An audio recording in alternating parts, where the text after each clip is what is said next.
Welcome back to the Try Out Nature YouTube channel. I'm Nathan. This is Julia. Today we're going to talk to you about hiking boots and why they might be hurting your toes.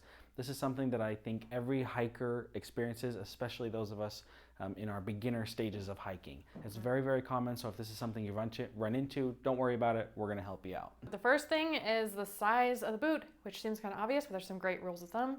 So you want about ½ an inch from your longest toe, which for some people is actually not their big toe, until the end of the boot. And then the width too, if they are too wide, you might slide around more.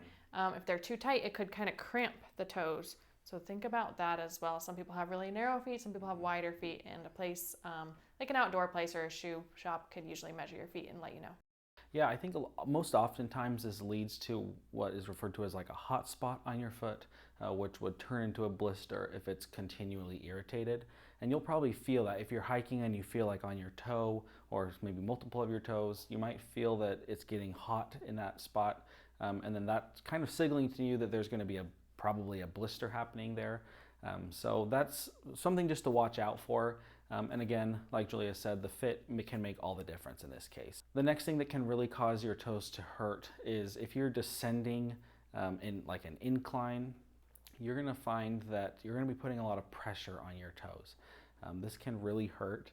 Julia, before we started filming, shared that she had a personal experience with this. I actually jumped off something and bruised my toe so badly, I was shocked. Yeah, it can really, really hurt, and you might not expect it, but the shoe is going to support your foot, but the impact, it may not be able to absorb all of that impact.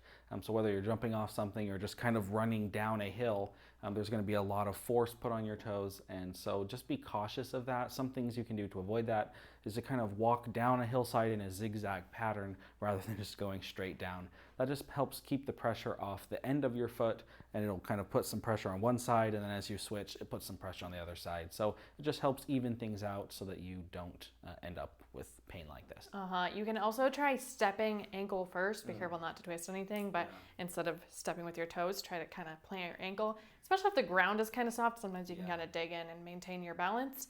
Another thing I've noticed is a lot of hikes have two options. They have the more extreme option of just going at a more steep pace, or the more gradual one. And if you haven't hiked in a while, when you're first starting out, it can feel like you just want to do the hard one, but consider your boots, how recently it's been since you've hiked, and if toe problems have been an issue, because the steeper it is going down, the worse it's going to be on your toes. And then finally, there is a technique called heel lock lacing, and there's two ways to do this, and we have specific instructions in our article that is on our website, Try Out Nature, linked in the description box.